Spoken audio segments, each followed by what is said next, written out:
May gave Torrance sellers a dangerous kind of confidence. Single-family closings were up from last year. Inventory was lower than last year. On paper, that can make a homeowner feel like the market is still doing the heavy lifting. But your home does not sell to the buyer who closed last month. It sells to the buyer who is still shopping this week, checking the payments, comparing the commute, thinking about repairs, and asking whether life feels easier after they move in. That is where May got more serious. Pending sales for single-family homes fell from 79 in April to 47 in May.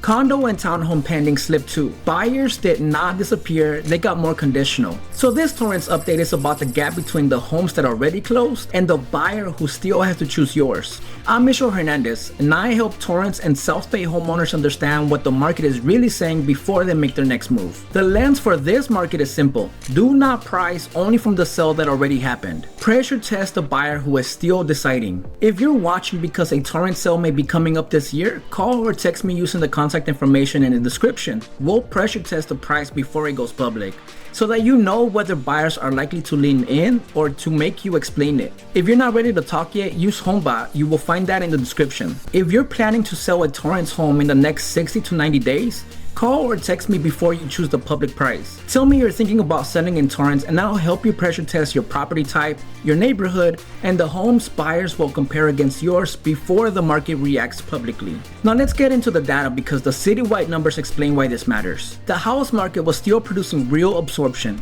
Inventory was lower than last May, and closed sales were higher than last May. That matters because it tells us that buyers were still willing to transact in Torrance. But the drop in pending sales tells us that today's buyer was more selective than the closing count alone would suggest. For a homeowner, that means that the market may still reward the right home, but it is less forgiving of a launch that leans too heavily on old confidence. A home that would have felt obvious to a buyer when payments were easier may now have to explain itself more clearly. Not with a speech, but through the price, the condition, the photos, the prep, and the way it compares against the next house in the list. West Torrance was one of the strongest single-family REITs in May. It had 9 active listings, 13 closed sales, 8 pending sales, 1.5 months of supply, and a median of 8 days active. The median sales price was $1,525,000 and sellers received 100% of the original price at the median. That is a strong seller signal because the market was not only closing deals, buyers were still entering escrow. For a West Torrance owner, that kind of activity can shorten the uncertainty window. It can make the selling process feel more manageable because you may not have to live for weeks around showings, cleanings, scheduling,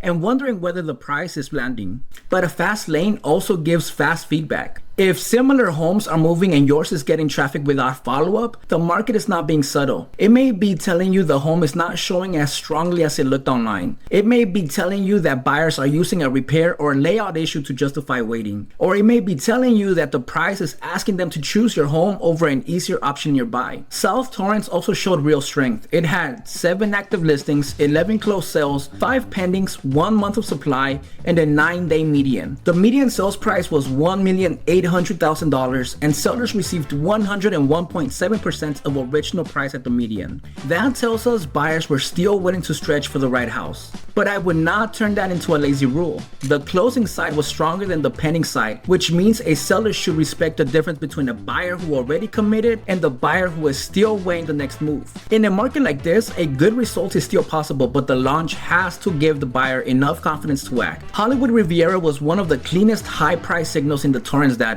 It had 15 active listings, 9 closed sales, 9 pending sales, 2.1 months of supply, and a 9-day median. The median sales price was $2,600,000 and sellers received 100.9% of the original price at the median. At that price point, buyers are not just buying square footage. They are asking whether the street feels right, whether the privacy is there, whether the view or the lot justifies the stretch, and whether the home feels like something they can live with for a long time. Matching closed and pending activity tells us that buyers were willing to move when the home made sense. It does not mean every number works simply because the lane is desirable.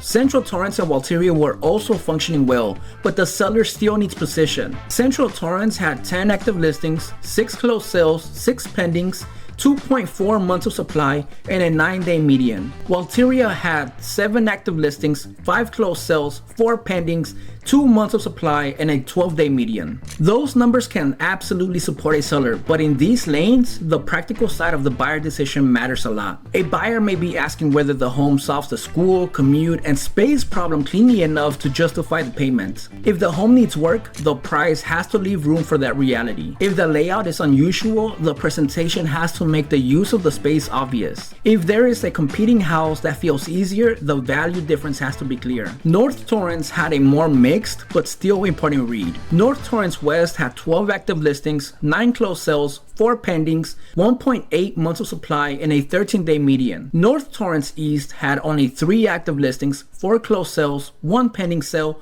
and 0.6 months of supply and an 8-day median. Low supply can help a seller, but small samples can also create false confidence. A few sales can make a lane seem cleaner than it will feel for the next listing, and one good listing can reset the buyer's expectation quickly. If you own a North Torrance home, I would not start with a broad citywide rule. I would start with the exact homes buyers will likely see before and after yours. That is where the seller experience becomes very concrete. A buyer might love the idea of North Torrance because it gives them access, space, and relative South Bay value. But if the next home feels cleaner, or the payment feels easier to explain, or the work needed after closing feels lighter, your home has to compete with that reality. Harbor Gateway was the clearest caution flag on the single family side. It had 16 active listings, 5 closed sales, only 1 pending sale, 6.3 months of supply, and a 23-day median. Sellers received 97.2% of the original price at the median. That is still a market where homes can sell, but it is not a lane where a seller should assume buyer urgency. When there are more visible alternatives and few new commitments, buyers can take their time. If the home has a condition issue, a location trade-off, or a price that feels stretched, buyers have permission to wait. Old Torrance single family was also too thin to treat casually. It had 6 active listings, but no closed sales and no pending sales in May. That does not mean every Old Torrance home is in trouble. It just means that the data is not giving a seller enough proof to be overconfident.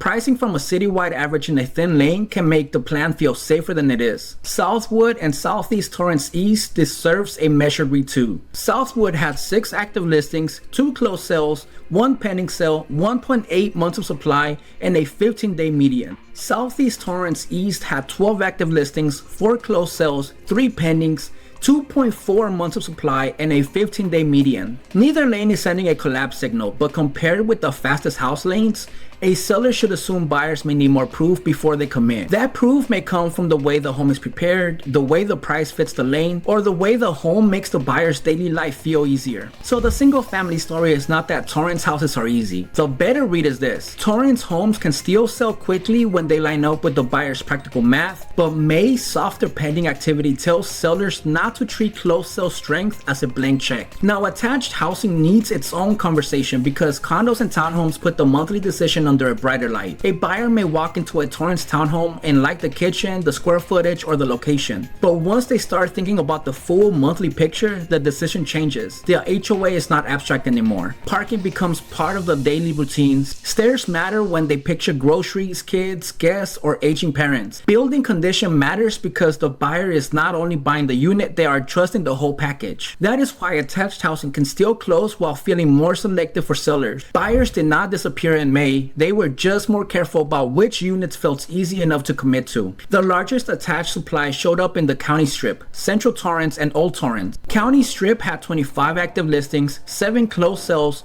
3 pending sales, 4.3 months of supply, and a 24-day median. Central Torrance had 20 active listings, 5 closed sales, 4 pendings, 3.4 months of supply, and a 20-day median. Old Torrance had 15 active listings, 5 closed sales, 0 pending sales, 4.3 months of supply, and a 52-day median. Those are not the same lane, and they should not be priced with the same rule, but they do share one seller lesson. When buyers have visible alternatives, the unit has to justify the monthly payment quickly. The buyer should be able to understand why this unit makes life easier, not just why the list price sounds reasonable. Old Torrance is a useful example of why closed sales alone are not enough. 5 attached units closed in May, so buyers are willing to buy, but there were 0 pending sales and a 52-day median. Sellers received 97% of the original price at the median. That is not a reason to panic, but it is a reason to respect the buyer's ability to compare and wait. Central Torrance looked more balanced. 20 active listings, 5 closings, 4 pendings, and a 20-day median is not a frozen market. Sellers received 100.8% of the original price at the median. That tells us buyers could still act when the unit made sense. But with 20 active listings, a seller should assume the buyer knows what else is available. County Strip is the highest attached activity county in the data. With 25 listings, it had 7 closings, but only 3 pendings. That is a reminder that a closing month can look productive while the next wave of buyer commitment is thinner. If you own an attached property there, the first price and the first impression matter because buyers are not short on things to compare. Not every attached lane was under pressure. Southeast Torrance West had 2 active listings, 3 closed sales,